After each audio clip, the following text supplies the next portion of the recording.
Well, we got rid of that 1940 Buick, and we've now got a 1953 Ford. They're all getting dolled up, I guess, to come up to Lehigh graduation.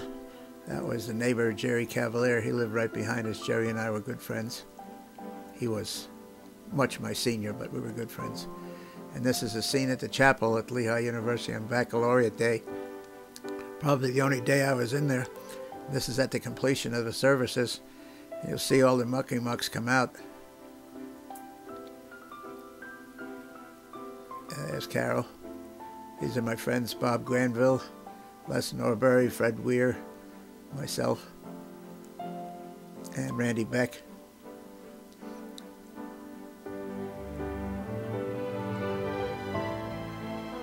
Once again, the crowd we hung around with: Fred Weir, Les Norbury.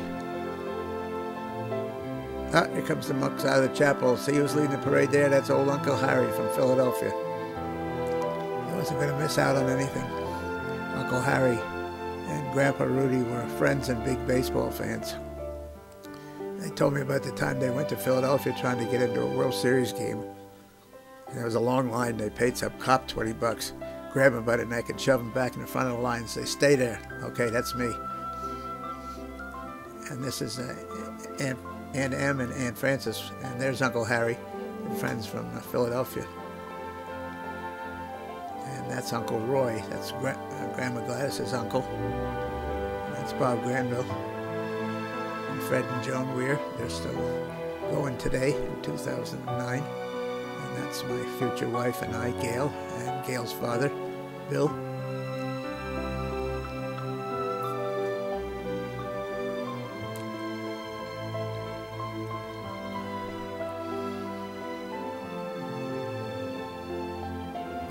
That was, but there's Aunt Frances.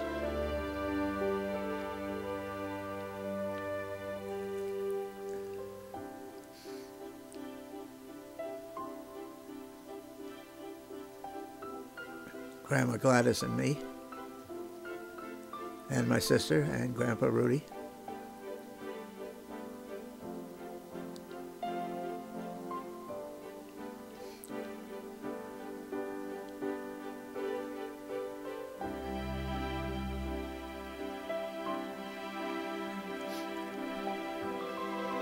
I guess this is the lineup outside Grace Hall for graduation in June 1957. General Percy Sadler leading the parade.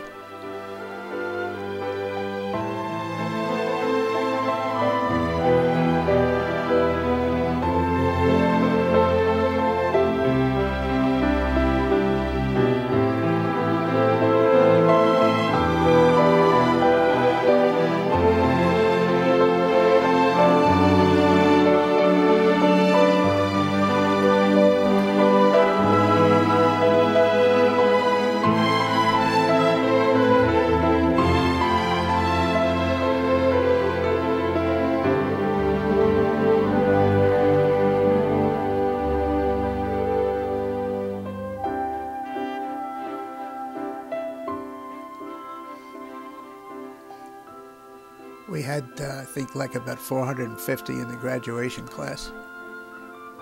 I don't know if the string of them was going to ever end, but it took 4 years to get here, I guess, so we took our time. That must be over. Hats are off.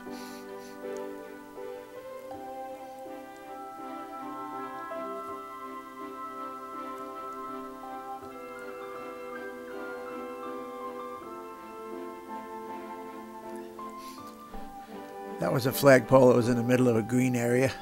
Only significance to me was some of the guys from the dorm one night went out and grabbed a sheep at the biology teacher's ranch and brought it back to school in the trunk of a car and tied it up to the flagpole the next morning.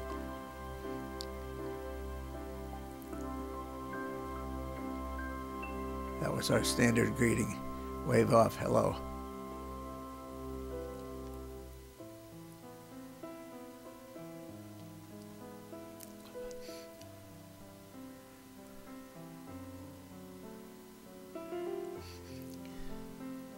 This is a little later in June of 1957.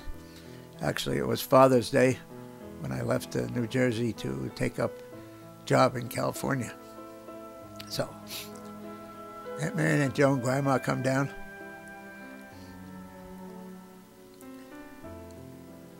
There was my brand new 1957 Ford.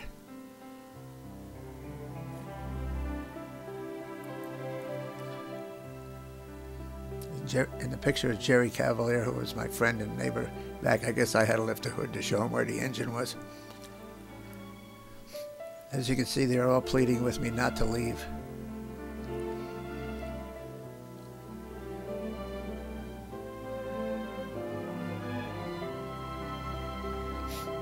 But here I am on my way. We drove a friend from school, and I drove about 7 days across Pennsylvania and down through Texas. That was the mighty Mississippi, not much. We went through Texas and then New Mexico, Las Vegas, and finally to Los Angeles. You'll see some of the scenery along the way. Nothing. That's probably Nebraska.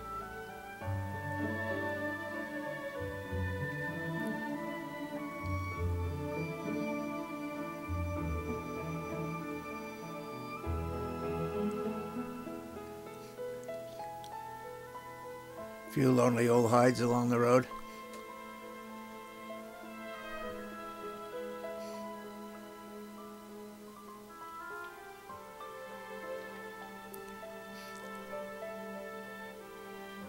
Did leave a few bucks with a traffic ticket somewhere in Texas. It was either Dalhart or Lubbock, Texas. We were doing a little speeding, and the sheriff with a scared to death Cocker Spaniel in the back of the car chased us down, hauled us back, and we paid a fine and we're on our way. I think I left home with $100 cash and a mobile gas credit card in my pocket, and I left half of that $100 in that little dinky town in Texas.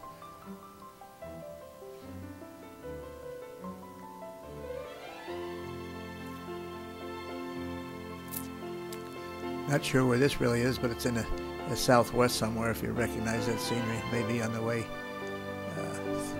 through Arizona into up into Las Vegas.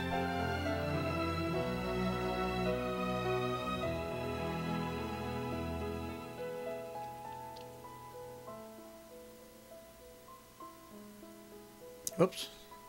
Gallup, New Mexico. Okay, that pins it down. Green and fertile land.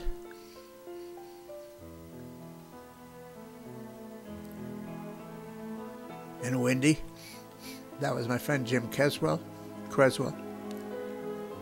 Okay, the thing I remember about Jim Creswell is we stopped at some two-bit motel outside of Las Vegas, had a few drinks, and Creswell started jumping up and down on his chintzy bed, which was nothing but metal springs and the mattress. He busted the damn thing and went through the floor. I don't know where he slept that night, but holy cow, look at those trees. I never saw anything like that in New Jersey.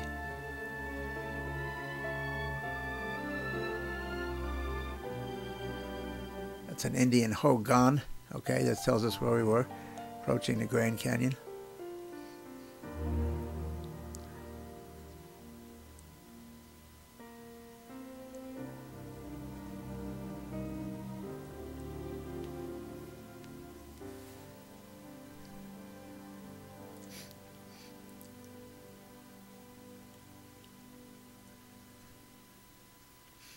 Funny thing is, I look at these scenes some 50 years later, it hasn't changed.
This is where we first lived when we moved to Los Angeles. Three of us lived in an apartment on 121 Beverly Boulevard, right off of Hollywood Boulevard, right off of Sunset Boulevard.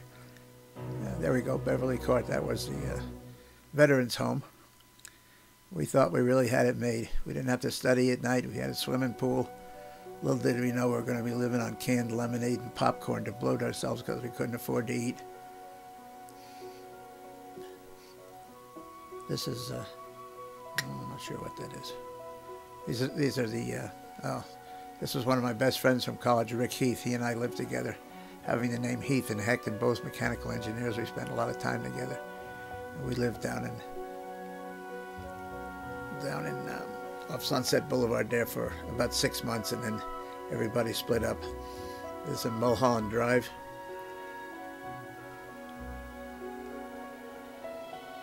More scenes along Sunset Boulevard.